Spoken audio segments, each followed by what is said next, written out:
Yes.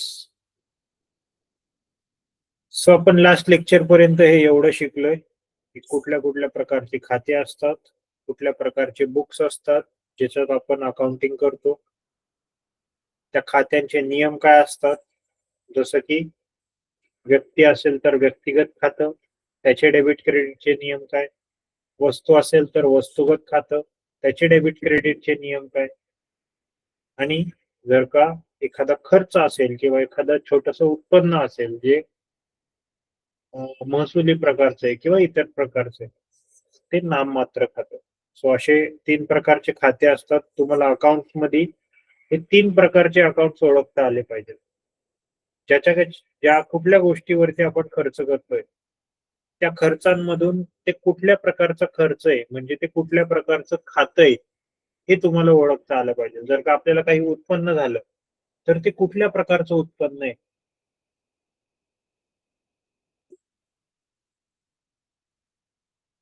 त्याच्यातून आपल्याला काय लाभ मिळतोय, हे पण आपण ओळखता आलं पाहिजे. एवढं जरी ओळखता आलं तरी तुमचं अकाउंटिंग परफेक्ट होईल. मॉडर्न सिस्टीम मध्ये तुम्हाला काही न करता फक्त आणि फक्त जर टॅली असेल किंवा कुठली ईआरपी सिस्टीम असेल, तर तिथे तुम्हाला फक्त एक जर्नल एंट्री पास करायची. ती जर्नल एंट्री पास केली की तुम्ही नॅचरली एक लेजर अकाउंट पण बनवता. सिस्टीम जे आहे ते आपोआप ते लेजर अकाउंट बनवतं. त्यानंतर त्याचा ट्रायल बॅलन्स बनून येतो. त्याच्यानंतर जे कुठले फायनल अकाउंट्स असतात ते फायनल अकाउंट पण बनवून येतो. आता ट्रायल बॅलन्स काय, तर आपण मागच्या लेक्चर मध्ये लेजर अकाउंट बघितले होते. लेजर म्हणजे काय, की प्रत्येक खर्चाचा, प्रत्येक उत्पन्नाचा, प्रत्येक मालमत्तेचा किंवा प्रत्येक देण्याचा एक स्पेसिफिक साच्यामध्ये, एका स्पेसिफिक ढाच्यामध्ये एक अकाउंट उघडलं जातं आपल्या बुक्स मध्ये. स्पेसिफिकली असा टी फॉर्मॅट मध्ये असतो. जसं इथे आहे बघा, हा जसा टी फॉर्मॅट मध्ये आहे तसं एका स्पेसिफिक पद्धतीने एक अकाउंट उघडलं जातं. आता हे जे अकाउंट असतं ह्याला एक डेबिट साइड असते, एक क्रेडिट साइड असते. वर्षाच्या एंडिंगला अकाउंटिंग हे एका वर्षाचं केलं जातं.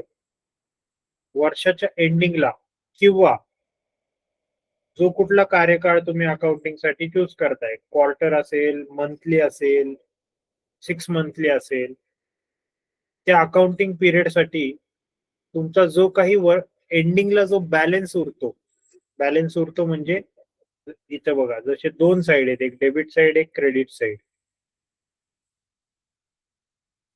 दिस इज पेटी कॅश बुक. हा इथं आहे बघा, एक साइड आहे क्रेडिट साइड आहे. इथं पण date, particular, receipt number, ledger folio, discount, cash book, bank book आहे. आणि इथं पण तेच आयटम्स आहेत, डेट, पर्टिक्युलर्स. दोन्हीकडे आयटम्स जे आहेत ते सेम आहेत बघा, इथून इथपर्यंत आणि इथून इथपर्यंत. हे दोन्ही पण हायलाइट केलेले आयटम सेम आहेत. सो एक असती क्रेडिट बाजू. आता या डेबिट क्रेडिट बाजूंमध्ये आपल्याला कुठला बॅलन्स सगळ्यात जास्त आहे, कुठला बॅलन्स सगळ्यात जास्त आहे, डेबिट साइडचा बॅलन्स जास्त आहे की क्रेडिट साइडचा बॅलन्स जास्त आहे, हे आपल्याला कशावरून कळतं. तर जे काही वर्षभर आपण त्याच्यात ट्रान्झॅक्शन एंटर करतो, समजा मी कॅश विड्रॉ केली म्हणजे काय झालं, माझ्याकडनं कॅश निघून गेली, सो मी क्रेडिट केली कॅश. जर का माझ्याकडे कॅश आली कुठून तरी, तर मी काय केलं, डेबिट केलं. का, कॅश वस्तुगत खातं आहे, जे काही येतं त्याला आपण डेबिट करतो. सो माझ्याकडे आला डेबिट बॅलन्स. सो हे असं डेबिट क्रेडिट, जे येतं त्याला डेबिट, जे जातं त्याला क्रेडिट, हे असं डेबिट क्रेडिट करता करता वर्षाच्या एंडिंगला मी एका ठराविक बॅलन्स कडे येतो. एक तर डेबिटची टोटल जास्त असती किंवा क्रेडिटची टोटल जास्त असते. काय म्हणलं मी, डेबिटची टोटल जास्त असते किंवा क्रेडिटची टोटल. जर डेबिटची टोटल जास्त आहे याचा अर्थ काय, की आपल्याकडे जास्त कॅश आली, आपल्याकडे एक्सेस कॅश आली. आपण खर्च केलाय कमी आणि आपल्याकडे कॅश आली जास्त. याचा अर्थ काय होणार, आपल्याकडे कॅश उरलेली आहे, आपल्याकडे वर्षाच्या एंडिंगला काही कॅश उरलेली आहे. सो ती काय झाली, माझी डेबिट बॅलन्स झाला तो माझा. तर तो माझ्या कॅशच्या अकाउंट वर्षाच्या एंडिंगला तेवढा बॅलन्स दिसणार. म्हणजे उदाहरणार्थ समजा मला 5 जणांनी मिळून 1000 रुपये दिले, तर माझ्या डेबिट साइडला किती आले टोटल? डेबिट साइडला किती आले? 5000 रुपये आले. आता जर का मी माझं लाईट बिल जाऊन भरलं, 1200 रुपये लाईट बिल होतं, त्यानंतर मी 350 रुपये लेट्स मी जेवण मागवलं 350 रुपयाचं, किती झाली टोटल? खर्च किती केला मी? लाईट बिल भरलं 1200च आणि खायला मागवलं 350च. 1550. लेट्स से 1550 आपण त्याला राऊंड ऑफ करू. अजून लेट्स से 450 रुपयाचं, 450 रुपयाचं मी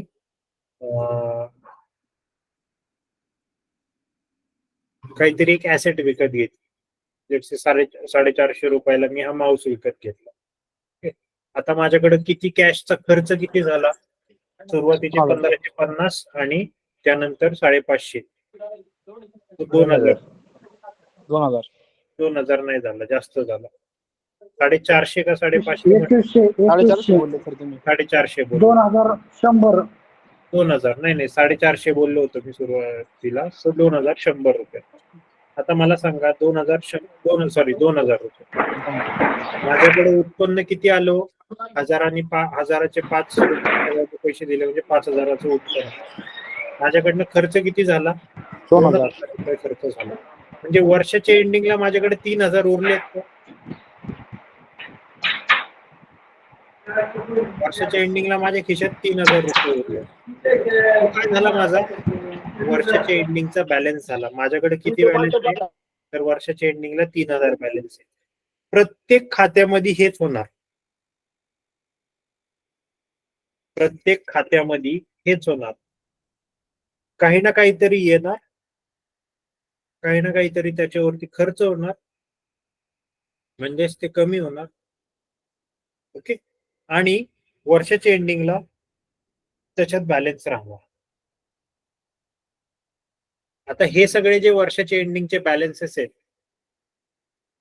हे सगळे बॅलन्सेस काय करायचे? एकत्र घ्यायचे, एका स्टेटमेंट फॉर्म मध्ये लिहायचे. त्याला काय म्हणतो आपण? Trial balance. त्याला म्हणतो आपण ट्रायल बॅलन्स, किंवा मराठीमध्ये येस कोणी सांगेल का मराठीत काय म्हणतात trial बॅलन्सला?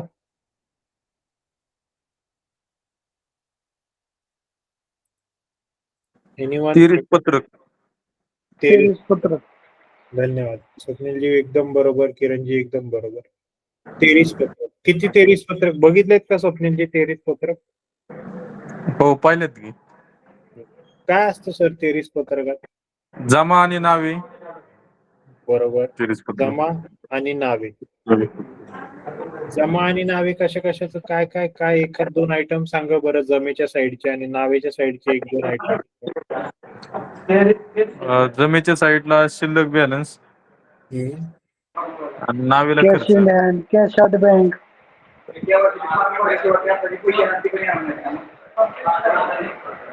Cash in hand, cash in bank असतो. CR बॅलन्सेस असतात. खर्चाचे काही DR बॅलन्सेस असतात. CR बॅलन्सेस असतात, DR बॅलन्सेस असतात असं म्हणताय तुम्ही. ऍक्च्युअल खर्च काय असतो?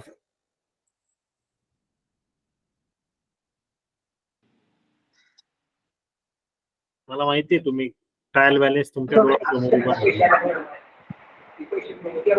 सॅलरी, पगार, ते देणी जे असतात संस्थेला, ते सगळे खर्च बाजूला येतात.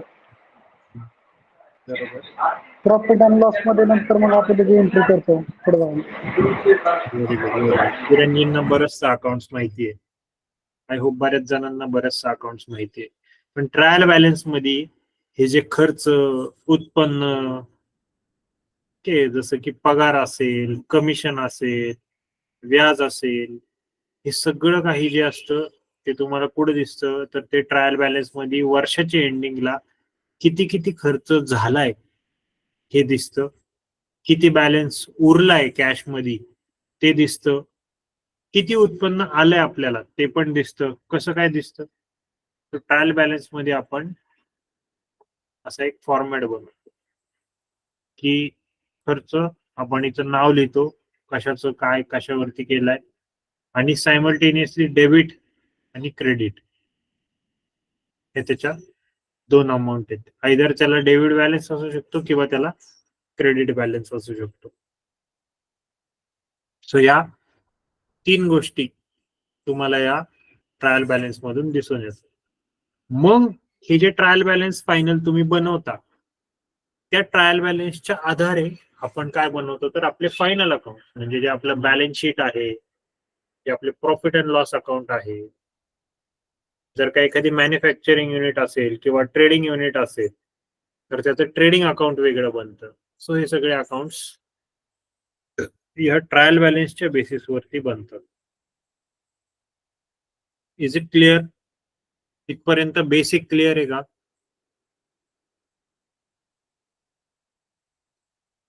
No response.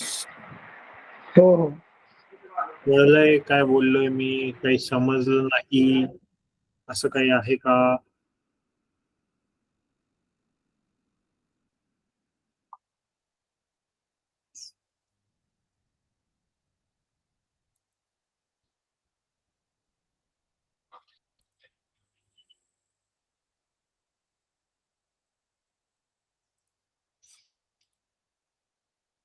Anyone?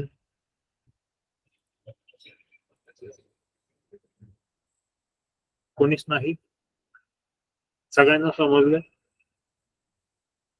Hello? Sir नाही समजलं जरा एकदा परत सांगता का? Okay, thank you sir. हे बघा, ट्रायल बॅलन्स म्हणजे काय असतं, तर हा. तुम्ही वर्षभर काय करता, तुम्ही वर्षभर तुमचे खर्च करता, तुम्ही वर्षभर काही ना काहीतरी तुमच्या बिझनेस ऍक्टिव्हिटी मधनं उत्पन्न कमवता. बँकेची बिझनेस बरोबर. ऍक्टिव्हिटी काय काय? लोन देणं, डिपॉझिट घेणं. लोन दिलं तुम्ही की तुम्ही त्याच्यावरती इंटरेस्ट घेता, डिपॉझिट घेतलं बरोबर. तुम्ही की त्याच्यावरती तुम्ही इंटरेस्ट देता. आता जर का तुम्ही या वर्षी जास्त लोन दिले, ओके, चांगला इंटरेस्ट बरोबर. रेट आणि डिपॉझिट्स पण ठेवलेत, त्याच्यावरती इंटरेस्ट रेट तुम्हाला पे करायचा आहे. आता त्याच्यातला जो गॅप आहे तो तुमचं काय झालं, किंवा तुम्हाला येणारा जो काही व्याज आहे हा तुमचा उत्पन्न झाला. आता हा उत्पन्न दरवर्ष तुम्ही रेकॉर्ड करत जाणार, तुमच्या इंटरेस्ट अकाउंट मध्ये हा दरवर्ष रेकॉर्ड करत जाणार. ओके, अकाउंट कसं असतं तर ते टी फॉर्मॅट मध्ये असतं, जसं मी तुम्हाला मगाशी दाखवलं होतं. आता या केसमध्ये ज्या वेळेस आपण वर्षाच्या एंडिंगला येतो किंवा कुठल्याही अकाउंटिंग पिरियडच्या एंडिंगला येतो, त्यावेळेस आपण ते दोन्ही टोटल, जी डेबिट साईडची जी क्रेडिट साईडची टोटल, ती टोटल घेतो आणि त्याच्यातनं जी जास्त आहे त्याच्यातनं जी कमी आहे ती वजा करतो, आणि वर्षाच्या एंडिंगला आपल्याला एक बॅलन्स उरतो. जसं तुमचं उदाहरण घ्या, आता तुम्हाला पगार येतोय सगळ्यांना, तर बँक अकाउंट मध्ये सगळ्यांच्या क्रेडिटला पगार दिसतोय. ओके, आता मला हा प्रश्न विचारू नका की सर डेबिट इथं उलट आणि क्रेडिट इथं उलट कसं काय. याच्यावरती आम्ही अख्खं पूर्ण एक सेशन घालवलंय. एक सेशन नाही म्हणता येणार, 2 ते 3 सेशन घालवलेले आहेत की हे डेबिट उलट का डेबिट सरळ का हे मी एक्सप्लेन केलेलं. नॉट जस्ट तुमच्या सेशनला बट मागच्या HDCM पण 1-2 बॅचला केलं होतं, बट ठीक आहे. Anyways that is not relevant. So तुमचा परचेसेसला झालेला खर्च, तुमचा सेल्सला झालेला खर्च, तुम्हाला सेल्स मधनं भेटणार उत्पन्न, हे पण सगळं ट्रायल बॅलन्स मध्ये येतं, नॉट जस्ट खर्च येतो. आणि मग हे खर्च आणि हे जे उत्पन्न आहेत ह्यांचे जे बॅलन्सेस आहेत, तर हे बॅलन्सेस वर्षभरात जे काही तुम्ही खर्च केला किंवा ट्रान्झॅक्शन केलंय, हे सगळ्यांचा जो काही बॅलन्स असतो तो बॅलन्स तुम्ही ट्रायल बॅलन्स मध्ये लिहिता, आणि त्या बॅलन्सच्या आधारावरती तुम्हाला समजतं की आता माझ्या अकाउंट मध्ये कुठं कुठं किती किती पैसे आहेत, कुठल्या कुठल्या अकाउंटची काय व्हॅल्यू आहे. समजा माझं फर्निचर, आता इथं एक एक्झाम्पल आहे बघा, समजा इथं फर्निचर 1,000 रुपयाचे. आता गरज नाहीये मला. पण आता लेट से फॉर एक्झाम्पल माझ्या बिझनेस मध्ये लेट से मला वर्कर हायर करायचे. आता ते वर्कर हायर करायचे तर त्यांना बसायला जागा करायला लागेल. म्हणून मी जाऊन फर्निचर बिल्ड केलं. मी जाऊन क्युबिकल बिल्ड केले माझ्या ऑफिसमध्ये. ते काय झालं, माझं फर्निचर झालं. ते काय मी उद्या काढून लगेच विकणार आहे का? नाही. नाही विकणार. सो ही माझी झाली ऍसेट. ओके, फर्निचर ही माझी काय झाली, ऍसेट झाली. आता ती Okay. ऍसेट बनवण्यासाठी मला काही खर्च करायला लागला, म्हणजे मला त्या कॉन्ट्रॅक्टरला अमाऊंट पे करायला लागली आणि मग ती 1000 रुपयाची ऍसेट तिथं बिल्ड झाली. सो हा सगळा जो काही खर्च होता वर्षभर केलेला, हा रेकॉर्ड कुठं होणार, तर त्याचे बॅलन्सेस ट्रायल बॅलन्स मध्ये रेकॉर्ड होणार. आणि जो काही खर्च राहील ट्रायल बॅलन्स मधनं, तो सगळा ट्रायल बॅलन्सचा खर्च उचलून आपण कुठं पोस्ट करणार, फायनल अकाउंट्स मध्ये. आपल्या फायनल अकाउंट्स म्हणजे काय, profit and loss account, trading account आणि बॅलन्स शीट, हे 3 आपले फायनल अकाउंट्स आहेत. Okay sir. थोडं आयडिया आहे आली? हा थोडी थोडी येते आयडिया. येस, ठीक सर. थोडस प्लीज वाचा, कारण की ते जोपर्यंत तुम्ही नीट वाचत नाही तोपर्यंत काय कळणार नाही. ठीक. ओके. नेक्स्ट.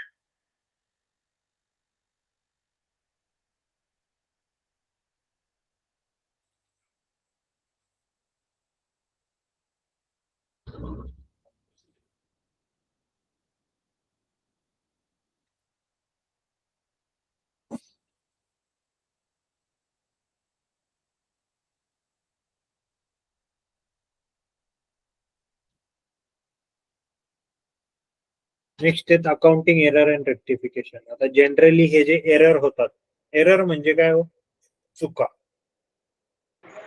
चुका कुठं होतात, समजा लेटसे तुम्ही एखाद्या कंपनीचे अकाउंटंट आहात, काय काय चूक होऊ शकते तुमच्याकडनं, सांगा बरं मला. लेटसे आपली कंपनी आहे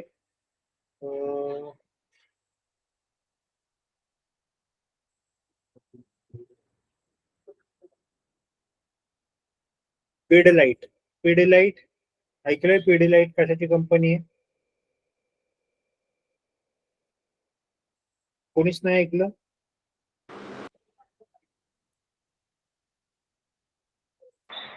स्टिकची ग्लो बनवते. कशाचं? ते पीआय इंडस्ट्री का? पिडीलाइट. हा, पिडलाइट. हा पीआय इंडस्ट्री. ते फिमिकॉल सगळे ते समोर ते चिकटवण्याचं ग्लो वगैरे बनवतात, केमिकल, नाही का? अजून कोणी ट्राय करेल का? काय आहे पिडीलाइट? कोणी सांगितलं आता? उत्तर कोणी दिलं? सॉरी, माझ्या स्क्रीनवरती आलं नाही ते. आणि मी दिले डोमास किरण. अच्छा, किरण धुमाळजी. ओके, बरोबर आहे सर. पिडीलाइट ही फेविकॉल मॅन्युफॅक्चरर कंपनी. ओके. आता फेविकॉलची आहे का सर? अरे हा, तुम्ही जे फेविकॉल बघता ना, आपलं फेविकॉल जो ब्रँड आहे ना, फिमिकॉल, फेविकॉल ब्रँड जे बनवतं ती पिडीलाइट कंपनी आहे. 2 हत्ती असतात बघा फेविकॉलच्या बरोबर. बॉटलवर, कधी माग बघा कंपनी कुठली आहे, तर पिडीलाइट नावाची कंपनी आहे. ओके. ओके. आता लेट्स से तुम्ही ती कंपनी आहात आणि तुमच्याकडे अकाउंटिंग जे होतं ते अकाउंटिंग आता कम्प्लिटली कम्प्युटराइज्ड होतं. तर मला सांगा, कम्प्युटराइज्ड अकाउंटिंग करताना तुम्ही आता काय करणार? तुम्ही फक्त एक जर्नल एंट्री करणार. तुम्ही आता काय करणार?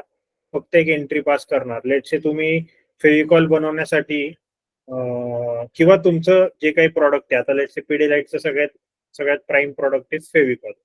फेविकॉल बनवण्यासाठी तुम्ही काही लेट्स से रॉ मटेरियल मागवलं, पॅकेजिंग मागवलं. ओके. आणि ते पॅकेजिंग मटेरियल मागवताना तुम्ही जो काही ट्रान्सपोर्ट एक्सपेंडिचर होता, तो ट्रान्सपोर्ट एक्सपेंडिचर कॅल्क्युलेटच नाही केला. तो ट्रान्सपोर्ट एक्सपेंडिचर तुमच्या खर्चामध्येच कॅल्क्युलेट नाही केला.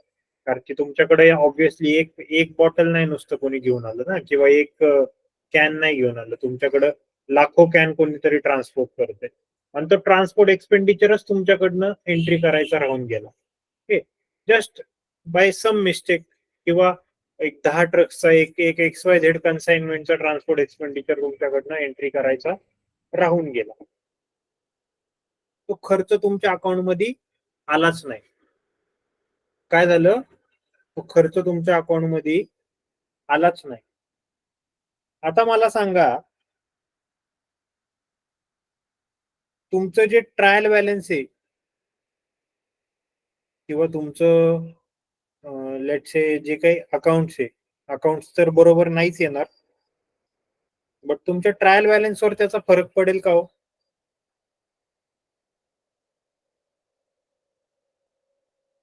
ट्रायल बॅलन्स मध्ये काय येतं मी तुम्हाला इथून आधी सांगितलंय. ट्रायल बॅलन्सेस मध्ये जे काय आपण वर्षभरात खर्च करतो, उत्पन्न करतो, त्या सगळ्यांचा बॅलन्स येतो. तर आपण जेवढे वर्षभरात खर्च केले ते आपल्या उत्पन्नाला मॅच होतं कुठं ना कुठेतरी जाऊन, आणि वर्षाच्या एंडिंगला स्टॉक पण राहतो. इथं तुम्ही खर्च रेकॉर्ड करायचाच राहिला. ही चूक आहे की नाहीये पहिलं एवढं सांगा. चूक आहे. चूक आहे. चूक आहे, मान्य आहे सगळ्यांना की ही चूक आहे. आता हा तुम्ही रेकॉर्डच केलेला नाहीये. हा खर्चच रेकॉर्ड नाही झाला तर ह्याचा प्रूफ कुठे शोधू शकाल का तुम्ही? नाही. तुमच्या अकाउंट मध्ये, तुमच्या ट्रायल बॅलन्स मध्ये कुठे दिसेल का की अरे एवढा एवढाचा खर्च राहिलाय? हा खर्चच दिसणार नाही. तुमच्याकडे बिल पडलेली असतील कदाचित, बट लेट से 10 बिलांमधनं एखादं बिल ते रेकॉर्डच नाही झालं, ते तिथंच खाली राहिलं, ते रेकॉर्ड व्हायचंच राहिलं.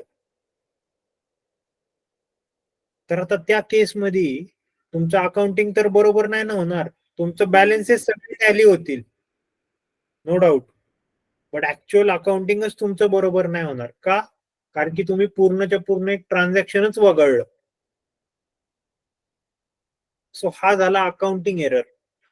हा एक प्रकारचा एरर आहे जो फार नॉर्मल आहे. तुमच्या डे टू डे ट्रान्झॅक्शन मध्ये असं खूप वेळा होऊ शकतं की असे काही ट्रान्झॅक्शन आहेत जे आपल्याकडनं रेकॉर्ड करायचेच राहून जातात. ओके, नेक्स्ट समजा त्याला काय म्हणतो आपण? त्याला म्हणतो आपण एरर ऑफ ओमिशन. ओमिशन म्हणजे पूर्णपणे वगळलं. ट्रान्झॅक्शन झालं बट आपण ते रेकॉर्डच नाही केलं आपल्या सिस्टीम मध्ये. त्याच्याने आपल्या ट्रायल बॅलन्सवर काहीच फरक नाही पडला. का नाही फरक पडला?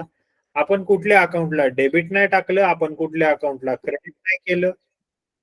डेबिट क्रेडिट ह्या नावाची काही गोष्ट झालीच नाही, तर आपला ट्रायल बॅलन्स अफेक्ट होणारच नाही.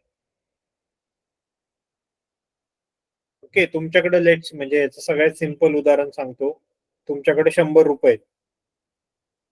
कोणीतरी तुम्हाला लेट्सचे आता रक्षाबंधन झालं, ओके, आता भरपूर आपल्या बहिणींचे बँक अकाउंट भरपूर वाढले, त्याच्यात अचानकपणे पैसे क्रेडिट झाले, ओके, आणि त्याच्यानंतर त्यांनी लगेच जाऊन शॉपिंग केली. अचानक त्याचा लगेच खर्च पण झाला.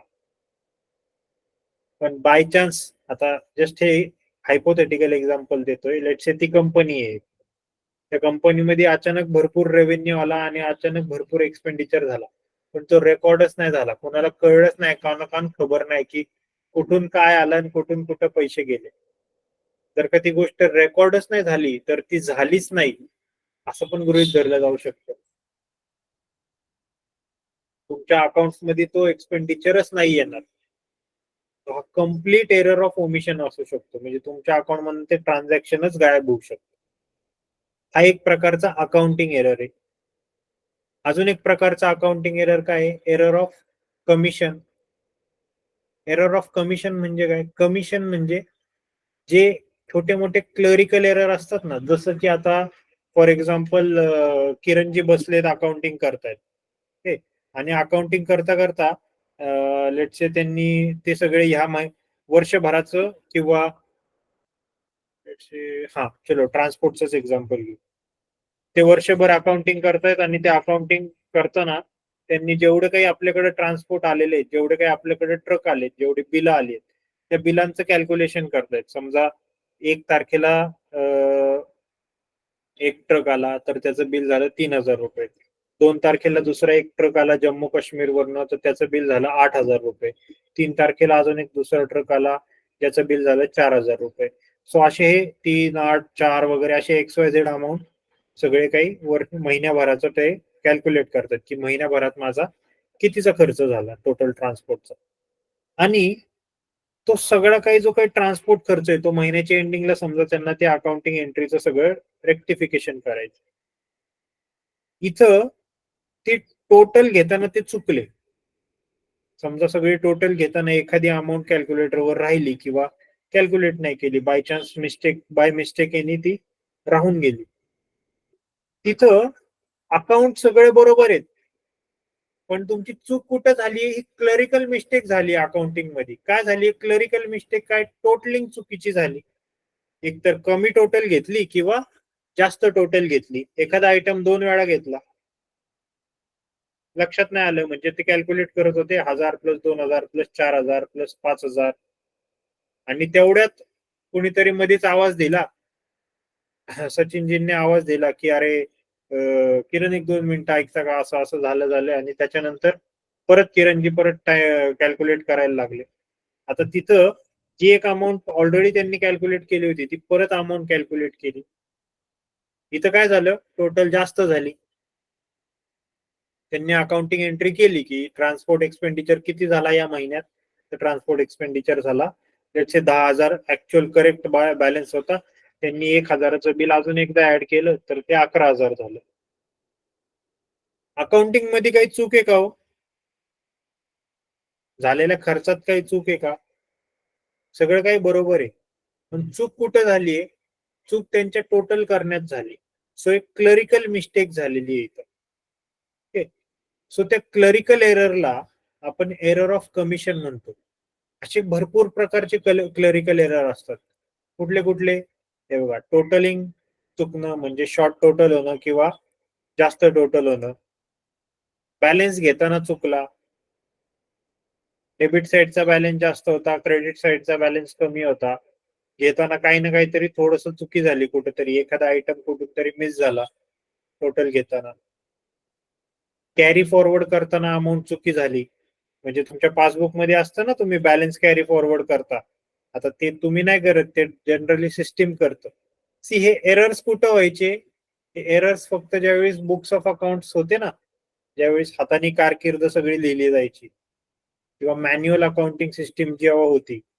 अजून पण आहे बऱ्याचशा पतसंस्थेत किंवा छोट्या छोट्या पतसंस्था किंवा जे छोटे ऑर्गनायझेशन असतात तिथं आहेत बघा, मॅन्युअल सिस्टीम आहे.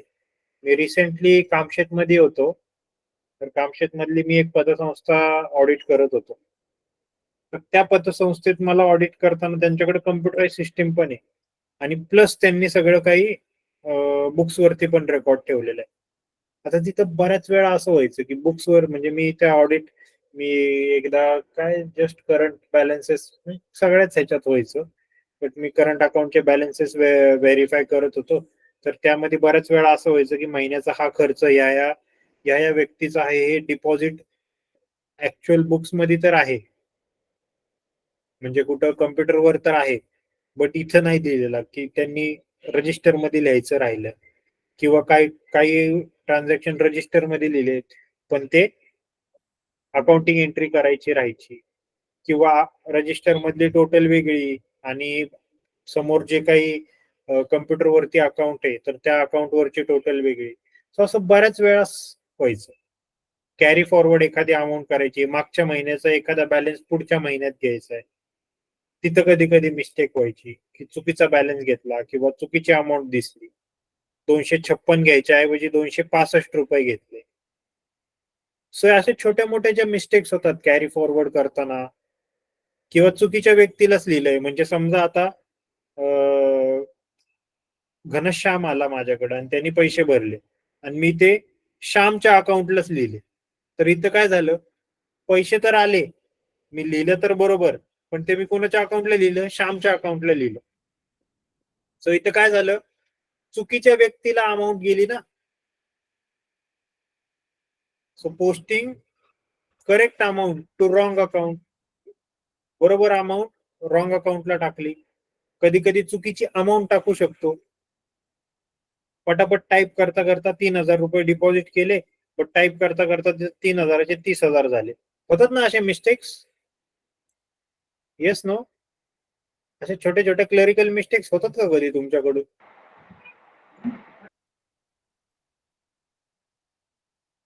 हॅलो, होतात सर. ते होतात. काय काय प्रकारचे होतात जरा सांगा बरं. तुमच्या लेवलला सांगा काय काय मिस्टेक्स होतात. क्लरिकल मिस्टेक्स काय काय होतात? एखादा शून्य वगैरे घ्यायचा राहतो गडबडीत, शून्य. बरोबर बरोबर सर, बरोबर.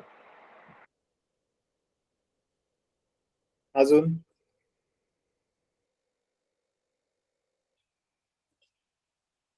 अजून कुठल्या प्रकारचे मिस्टेक होतात? म्हणजे तुम्ही सिस्टीम मध्ये एंट्री करताना किंवा कॅश बुक मध्ये लिहिताना काय काय एंट्री, काय काय मिस्टेक होती?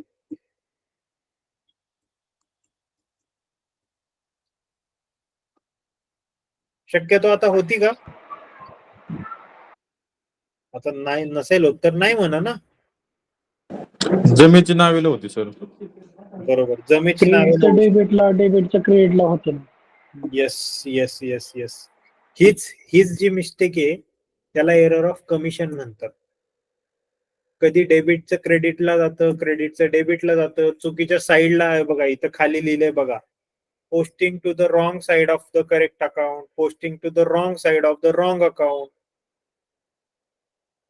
आता शक्यतो तुमच्या नावात तर कमी मिस्टेक्स होतात, बट असं हे जमेचं क्रेडिट, अशा ठराविक मिस्टेक्स फक्त इकडे तिकडे होतात फक्त. आणि ह्या इनेव्हिटेबल आहेत. हे बघा, अकाउंटिंग मध्ये एरर न होणं ही फार म्हणजे दुर्मिळ गोष्ट आहे. अकाउंटिंग हे मॅन्युअल प्रोसेस आहे. जोपर्यंत पूर्णच्या पूर्ण सिस्टीम बेस्ड अकाउंटिंग होत नाही तोपर्यंत काहीच म्हणजे असं नाही होणार की 100% अॅक्युरेसी. आणि कदाचित कधी कधी त्या सिस्टीम मध्ये पण काही मिस्टेक्स असतील तर ते पण चुकीचं असू शकतं. सो एरर्स हे होणारच आहेत, चुकी ह्या होणारच आहेत. अकाउंटिंगच्या प्रोसेसमध्ये चुकी होणारच आहेत. ती कुठल्या प्रकारची चूक आहे आणि ती चूक दुरुस्त कशी करायची हे आपल्याला अकाउंटिंग मध्ये माहिती पाहिजे. प्रथमतः तर ती चूक कुठल्या प्रकारची हे माहिती पाहिजे. कारण की बऱ्याच वेळेस होतं काय, आता हे जनरली अकाउंटिंग मध्ये होतं, ट्रायल बॅलन्स पण सगळा एकदम टॅली होतो, बरोबर असतो. प्रॉफिट अँड लॉस अकाउंट मध्ये जाऊन आपण सगळे अमाऊंट पोस्ट करतो, सगळं काही एकदम बरोबर असतं. पण आपल्याला ऍक्च्युअल ज्यावेळेस आपण फिजिकल व्हेरिफिकेशन करतो त्यावेळेस कळतं की अरे 1,000 रुपयाचा हा डिफरन्स येतोयच कुठं. समजा फॉर एक्झाम्पल तुम्हाला कमिशन भेटलं आणि तुम्ही ते कमिशन भेटलं म्हणजे त्याची एंट्री काय झाली, पहिली गोष्ट तर ते उत्पन्न आहे. तर कमिशन आपल्या प्रॉफिट अँड लॉस अकाउंटच्या क्रेडिट साईडला येतं. आता 1,000 रुपयाचं तुमच्याकडे कमिशन आलं, पण तुम्ही ते चुकून कमिशन मध्ये लिहायच्या ऐवजी इंटरेस्ट मध्ये लिहिले. चुकून ते 1,000 रुपये कशात लिहिले? इंटरेस्ट मध्ये लिहिले. आता इंटरेस्ट पण तुमचं इन्कम आहे, कमिशन पण तुमचं उत्पन्न आहे, इंटरेस्ट पण तुमचं उत्पन्न आहे. तर मला सांगा इथं तुमची मिस्टेक शोधणार कशी? 1,000 रुपये तर तुमचे उत्पन्न मध्ये यायला पाहिजे होते, ते क्रेडिट झाले, तुमच्या बॅलन्सेस मध्ये पण सगळं काही बरोबर आलं, पण ती ती 1,000 रुपयाची मिस्टेक कशाची मिस्टेक झाली आणि ती रेक्टिफाय कशी झाली पाहिजे हे आपल्याला अकाउंटिंग एरर मध्ये समजलं पाहिजे. ओके, नेक्स्ट आहे एरर ऑफ प्रिन्सिपल. प्रिन्सिपल म्हणजे काय? प्रिन्सिपल म्हणजे तत्व. प्रिन्सिपल म्हणजे तत्व. आता तत्व म्हणजे काय? तुम्ही अकाउंटिंगचे प्रिन्सिपल्स वरती वाचले होते बघा, आपण केलं होतं अकाउंटिंगचे प्रिन्सिपल्स. कॉस्टला रेकॉर्ड करायचं, जी ऍसेट असती ती ऍसेट असती, गोईंग कन्सर्न वगैरे हे सगळ्या गोष्टी बघितल्या होत्या आपण. तुम्ही एखादी ऍसेट घेतली म्हणजे काय केलं, तुम्ही समजा गेले आणि तुम्ही फर्निचर घेऊन आले. आता तुम्ही एक मालमत्ता परचेस केलेली आहे तुमच्या व्यवसायासाठी आणि तुम्ही त्याचं रेकॉर्डिंग करताना तो खर्च लिहून टाकला. तुम्ही त्याचं रेकॉर्डिंग करताना काय केलं? तो खर्च लिहून टाकला. आता इथं झालं काय, एकतर एंट्री तर चुकलीच, पण तुम्ही प्रिन्सिपली पण चुकला. तुम्हाला काय वाटलं, तुम्ही खर्च केलाय म्हणजे तो खर्च लिहा. अरे पण तो खर्च नाहीये, तुम्ही ती ऍसेट उभी केली पाहिजे. तुमच्या बॅलन्स शीट मध्ये ते फर्निचर नावाची ऍसेट आली पाहिजे. नाहीतर तुम्ही प्रॉफिट अँड लॉस अकाउंट मध्ये तेवढा खर्च टाकून या वर्षीच्या प्रॉफिट मध्ये कमी झाला प्रॉफिट, खर्च पडला. सो ही जी चूक झाली ही तत्वाची चूक आहे, प्रिन्सिपल चूक आहे. तुम्हाला ऍसेट आणि खर्चामधला फरक समजला पाहिजे. कुठली तुमची मालमत्ता आहे आणि कुठला तुमचा खर्च आहे. म्हणजेच काय, भांडवली खर्च कुठला आहे आणि महसुली खर्च कुठला आहे हे तुम्हाला समजलं पाहिजे. भांडवली उत्पन्न काय आणि महसुली उत्पन्न काय. तुम्ही एखादी ऍसेट विकली, समजा माझ्याकडं 10 जेसीबी आहेत, त्या 10 जेसीबी पैकी मी 2 जेसीबी आज विकून मोकळा झालो. आता जर का माझ्याकडे जेसीबी आहे तर माझा व्यवसाय काय हो, माझा मूळ धंदा काय आहे?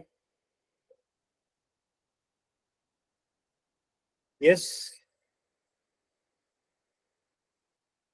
हॅलो, कन्स्ट्रक्शनचा असू शकतो, बरोबर सर. Construction engineer. अर्थ मुव्हिंग वगैरे असलं काय असू शकतं माझा धंदा. म्हणजे मी उत्पन्न कशातनं कमवणार? समजा मी कुठे जेसीबी भाड्याने दिला किंवा मला कुठेतरी कॉन्ट्रॅक्ट मिळालं काहीतरी, त्याच्यातनं मला जे पैसे मिळतात त्याच्यातनं मला उत्पन्न येणार आहे. सो माझं महसुली उत्पन्न कशात नाही, मी तर जेसीबी वापरण्यातनं माझं महसुली उत्पन्न आहे. आता मी जर का हे जेसीबी विकले आणि त्याचं उत्पन्न मी प्रॉफिट अँड लॉस अकाउंटला लिहिलं तर चालेल का? नाही चालणार. नाही चालणार. मी प्रॉफिट अँड लॉस अकाउंटला काय लिहिलं पाहिजे, त्या जेसीबी विकल्यामुळं मला तोटा झालाय की नफा झालाय, तो तोटा किंवा नफा तेवढीच अमाऊंट मी माझ्या प्रॉफिट अँड लॉस अकाउंटला लिहिली पाहिजे. म्हणजे समजा मी 10 लाखाचा जेसीबी घेतलाय, जेसीबी कितीचा असतो मला माहित नाही, कितीचा असतो? 30-40 लाखापर्यंत असेल, कितीपर्यंत असेल? 17 ते 18 लाख रुपये किंमत असते. ओके सर, 17 ते 18 लाख रुपये किंमत असते. चलो, धन्यवाद मला सांगितल्याबद्दल. 17 ते 18, लेट से मी 17 लाख रुपयाचा जेसीबी घेतला आणि तो विकताना मी आता 15 लाखालाच विकलाय. मला नफा झालाय का तोटा झालाय? No profit no loss. हा, 17 विकला सर. 15ला. अच्छा, मग लॉस. तोटा झाला. ओके, 15ला विकला, तोटा झाला मला. आता मला तोटा किती झाला? 2 लाखाचा तोटा झाला. आता हा लॉस मी माझ्या प्रॉफिट अँड लॉस अकाउंटला लिहिला पाहिजे, ना की मला जे भेटलेले 15 लाख आहे हे उत्पन्न म्हणून मी माझ्या नफा तोट्याला लिहिलं की अरे 15 लाखाचं उत्पन्न झालं. मला उत्पन्न नाही झालं मला. ओके, तर मला तेवढी कॅश मिळाली, बट ती कॅश जी मिळाली त्याच्यात मला 2 लाख रुपये कमी मिळाले, मला त्याच्यात तोटा झाला, माझी ऍसेट कमी झाली आणि तो 2 लाखाचा तोटा मी तिथं प्रॉफिट अँड लॉस अकाउंटला लिहिला पाहिजे. सो हा झाला एरर ऑफ ऍक्च्युअल, ह्याची अशी एंट्री झाली पाहिजे होती. पण मी 15च्या 15 लाख रुपये मी तिथं प्रॉफिट अँड लॉस अकाउंटला उत्पन्न म्हणून लिहिलं तर झालं बोंबललं. मग माझं सगळं अकाउंटिंगच चुकलं, कारण की माझं मग रेव्हेन्यू वाढलेलं दिसलं की तुम्ही 15 लाखाचं उत्पन्न कमवलंय या वर्षी असं दिसेल. असं नाहीये, उत्पन्न नाही कमवलं मी, माझी मालमत्ता विकून मला पैसे मिळाले. त्या पैशातनं मी परत दुसरी मालमत्ता घेईल किंवा ते पैसे तसेच कॅश अकाउंट मध्ये ठेवेल. कॅश पण ही माझी मालमत्ता आहे. सो मी एक मालमत्ता विकून दुसरी मालमत्ता ठेवलेली आहे. सो त्याच्यात माझं उत्पन्न काहीच नाही झालं, उलट झालंय तर माझा तोटा झालाय. हा, जर का ती 17 लाखाची मशीन मी जर का 20 लाखाला विकली तर मग मात्र मला 3 लाख रुपयाचा प्रॉफिट झालाय. मग तो झालेला जो प्रॉफिट आहे ते माझं ऍडिशनल उत्पन्न आहे, ते मी माझं ऍडिशनल उत्पन्न नफा तोटा पत्रकात लिहू शकतो क्रेडिट साईडला. सो हे जे बेसिक गोष्टी आहेत अकाउंटिंगच्या, हे बेसिक अकाउंटिंगचे प्रिन्सिपल्स माहिती असतील तर आपल्याला एरर काय होतात, कुठल्या अकाउंट मध्ये आपण चुका करू शकतो किंवा कुठल्या अकाउंट मध्ये चुका होतात हे आपल्याला समजून येतं. आणि ते करेक्ट पण कसं करायचं. Just a second. ते बरोबर ते चूक दुरुस्त पण कशी करायची ही पण आपल्याला माहिती पाहिजे. समजा आपण खर्च एखादा आपला महसुली खर्च एखादा आपल्याला ह्याला टाकला, आपण महसुली खर्च केला आपण, पण तो कॅपिटल म्हणून टाकला, तर आपल्याला तो कॅपिटल एक्सपेंडिचर रिव्हर्स करता आला पाहिजे. तो परत आपल्याला महसुली खर्चात टाकता आला पाहिजे. ती एंट्री रिव्हर्स करून आपल्याला ती करेक्ट एंट्री पास करता आली पाहिजे. आता हा फार टेक्निकल भाग झाला. सो ह्या सगळ्या गोष्टी असतात एरर्स आणि त्याच्या फाइंडिंग्स मध्ये, त्याच्या रेक्टिफिकेशन मध्ये.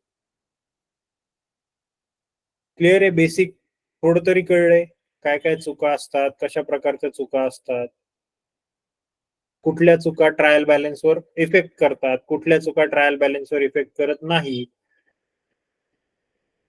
बघा इथं जसं मी तुम्हाला आता मागाशी सांगितलं, तुम्ही कमिशन कमवलं, तुम्हाला इथं तुम्ही त्याचं इंटरेस्ट म्हणून लिहिलं, तुमच्या ट्रायल बॅलन्सवर काहीच फरक पडणार नाही, कारण की डेबिटची टोटल क्रेडिटची टोटल सगळी सेम येणार.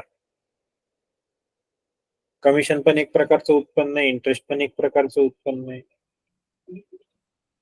सो हे होते तुमचे एरर्स. प्रॉब्लेम पण आहे की एरर काय काय आहेत आणि ते सॉल्व्ह कसे करायचे. बट एनिवे, इथपर्यंत क्लिअर आहे सगळ्यांना? हो सर. हा, बऱ्यापैकी मी सोप्यातल्या सोप्या भाषेत सांगायचा प्रयत्न केलेला आहे की एरर्स काय असतात, चुका कुठल्या कुठल्या प्रकारच्या होतात, किती प्रकारच्या चुका होतात. एक आहे error of omission, commission commission omission commission, commission, omission commission आणि प्रिन्सिपल. प्रिन्सिपल, ओमिशन कमिशन तत्व एवढं लक्षात ठेवायचं. ओमिशन प्रकारच्या चुका. पूर्णच वगळलं, एंट्रीच नाही केली. त्याच्यात पार्शल ओमिशन पण आहे बरं का. पार्शल ओमिशन म्हणजे काय की एक प्रकारची एंट्री, एका साईडची एंट्री केली आणि दुसऱ्या साईडची एंट्री नाही केली.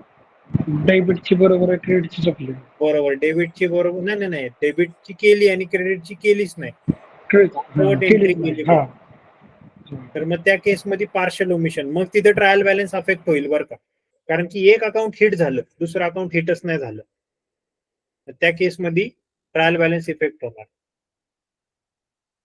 दुसरं आहे एरर ऑफ कमिशन, जिथं क्लरिकल एरर आहेत, चुकीची अमाऊंट, चुकीची साईड, चुकीचा व्यक्ती, ओके, किंवा चुकीचा अकाउंट. सो हे सगळे झाले एरर ऑफ कमिशन. आणि एरर ऑफ प्रिन्सिपल म्हणजे तुमचं तत्वच चुकलं अकाउंटिंग करताना. अकाउंटिंग करताना इन्व्हेंटरी जी असते, इन्व्हेंटरी म्हणजे आपला जो स्टॉक असतो ना, त्या स्टॉकची व्हॅल्यू किती कॅल्क्युलेट करायची असते त्याचं पण एक फॉर्म्युला आहे, किंवा त्याचं पण एक स्टँडर्ड आहे, अकाउंटिंग स्टँडर्ड.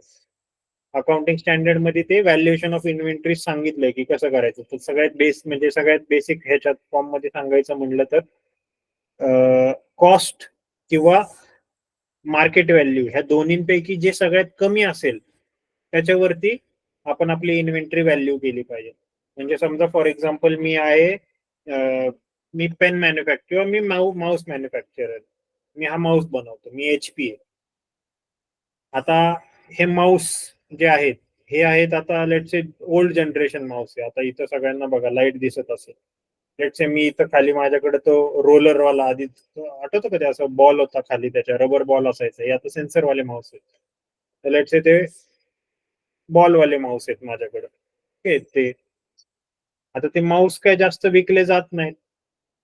ह्याची कॉस्ट समजा त्या बॉलवाल्या माऊसची कॉस्ट जी आहे ती मला बनवायला येत असेल, एक माऊस बनवायची कॉस्ट असेल लेट्स से 100 रुपये, आणि तो माऊस विकला जात होता ज्यावेळेस होता त्यावेळेस तो माऊस विकला जात होता 200 रुपयाला, मार्केट व्हॅल्यू त्याची 200 होती. त्यावेळेस मी माझी इन्व्हेंटरी काय व्हॅल्यूला कॅल्क्युलेट करायला पाहिजे होती, तर 100 रुपयाला. का तर मार्केट व्हॅल्यू ही कॉस्ट व्हॅल्यू पेक्षा जास्त आहे. सो कॉस्ट कमी आहे, जी सगळ्यात कमी असेल तिला मी कॅल्क्युलेट करतो. आज HP मी आज माझ्याकडे त्या माऊसचा जर का स्टॉक पडलेला असेल, कुणी घेईल का हो तुमच्यापैकी, कुणी वापरणार का ते माऊस? सगळ्यांकडे बघा, सगळ्यांचे माऊस असे सेन्सरवाले माऊस असतील. आज ती टेक्नॉलॉजी जुनी झाली, ती कुणी नाही वापरत. मग ती जी इन्व्हेंटरी पडलीये ती कुणी, मी समजा तुमच्याकडे घ्यायला आलो ती इन्व्हेंटरी, तुम्ही म्हणले 100 रुपये त्याचं बनवलेली कॉस्ट होती, मी म्हणलं 100 काय त्याचं आता कोणी 50 रुपये पण द्यायचं नाही, निम्म्या किमतीला पण कोणी घ्यायचं नाही. 30 रुपयाला द्या मला. आता त्याची मार्केट व्हॅल्यू झाली 30 रुपये. तुम्ही कशाला व्हॅल्यू केली पाहिजे ती इन्व्हेंटरी? तुमच्या बुक्स ऑफ अकाउंट मध्ये अजून पण 100 रुपयाला लिहिली तुम्ही ती इन्व्हेंटरी, तर मग ते प्रिन्सिपली चुकतंय तुमचं. कारण की स्टँडर्ड सांगतं कॉस्ट किंवा मार्केट व्हॅल्यू जी कमी असेल त्याला रेकॉर्ड करा. तुम्हाला एक प्रिन्सिपल सांगितलं होता मी की लॉसेस आधी रेकॉर्ड करायचे, होणारे लॉस आधी रेकॉर्ड करा, होणारे इन्कम आधी रेकॉर्ड करू नका. कन्झर्वेटिझम प्रिन्सिपल आहे अकाउंटिंगचं. कन्झर्वेटिझम प्रिन्सिपल सांगतं की तुम्हाला लॉस होणार असेल तर तो रेकॉर्ड करा, पण प्रॉफिट होणार आहे असं वाटतंय तुम्हाला तो रेकॉर्ड नाही करू. उद्या जाऊन तो प्रॉफिट नाही झाला तर तुमचे बुक्स ऑफ अकाउंट खोटं दाखवतील की तुम्ही ऑलरेडी प्रॉफिट मेकिंग ऑर्गनायझेशन आहे असं दाखवतं. तो तसं नाही दाखवायचं. तर या तत्वात कन्झर्वेटिझम मध्ये बसतंय, प्रिन्सिपल मध्ये बसतंय की कॅश इन्व्हेंटरी जी आहे ती कॉस्टला किंवा मार्केट व्हॅल्यू ह्याच्यापैकी जे कमी असेल त्याला रेकॉर्ड करायची. आता ते प्रिन्सिपलच चुकीचं केलं तुम्ही, माऊस सगळे 100 रुपयाला रेकॉर्ड करून ठेवले, तर ती तुमची एरर ऑफ प्रिन्सिपल झाला. क्लिअर? समजतंय का? येस. किरणजी कंटिन्युअसली रिस्पॉन्स देत होते, अभिजितजी पण रिस्पॉन्स देत होते. ठीक आहे, ऐकतायत म्हणजे पार्टिसिपंट थोडं थोडं तरी ऐकतायत. हे बघा, हे थोडंसं तुमच्याशी रिलेटेड आहे. मी प्रयत्न करतोय तुमच्या बँकिंगशी कनेक्ट करायचं याला, तर त्यामुळे थोडं रिस्पॉन्ड करा. तुम्ही कदाचित 2 गोष्टी तुम्ही आता अकाउंटिंग करताय, कॅश मॅनेजमेंट करताय, सो त्यात तुम्ही काही रेकॉर्डिंग करत असाल. अकाउंटिंग एकाच डेस्कवर होतं असं नाहीये, अकाउंटिंग मल्टिपल डेस्क वरून एका सिस्टीम वरती पण जातं. तुमच्याकडनं सगळा कॅश बॅलन्स तुम्ही तुमच्या जे कोणी कॅश टेबलवर बसताय, तुम्ही तुमच्या ब्रांचची कॅश अकाउंट आहे. कॅश अकाउंट हे अकाउंटिंग मधला एक वेगळा प्रकार आहे. सो हे समजलं पाहिजे तुम्हाला. तुम्ही कितीतरी व्यवसायांसाठी कॅश जमा करता ना. कोणी, मी समजा कस्टमर म्हणून आलो तुमच्याकडे, तर मी काय करतो, मी तुमच्याकडे कॅश डिपॉझिट करतो, पण ती कशाची कॅश असती? की माझं बँक अकाउंट रिफ्लेक्ट करणार आणि ते बँक अकाउंट सांगणार की मी कशाची कॅश डिपॉझिट केलेली. मी माझ्या बुक्स ऑफ अकाउंट मध्ये वेगळं देणार. सो तुम्ही पण कोणाच्या तरी अकाउंटिंगचा पार्ट आहे, तुम्ही तुमच्या बँकेच्या पण अकाउंटिंगचा पार्ट आहे. तुम्ही कॅश अकाउंट आहात, जे कोणी कॅश वरती बसतात ते. So this is also part of accounting, हे लक्षात ठेवायचं. तिथपर्यंत कोणाला काही डाऊट आहे? नाही सर. ओके. नाही सर. प्लीज माझी रिक्वेस्ट आहे सगळ्यांना की हे मटेरियल जे दिलेलं आहे,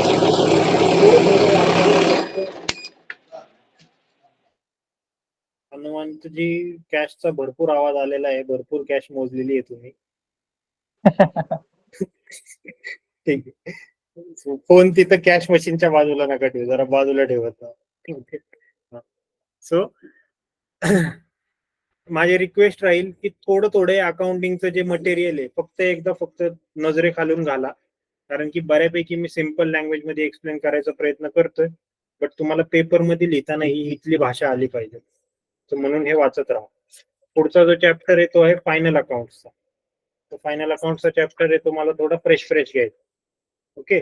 त्या आधी फायनल अकाउंटचा चॅप्टर करायच्या आधी थोडंसं फायनल अकाउंट बघून या तुम्ही. प्रॉफिट अँड लॉस अकाउंट काय असतं, बॅलन्स शीट काय असती, हे थोडंसं येताना वाचून यायचंय. आजच्यासाठी मी इथंच थांबतोय. आज आपले 2 लेक्चर भगवती मॅडमचे होते, बट मॅडमला काही कारणास्तव ते लेक्चर नाही घेता आले.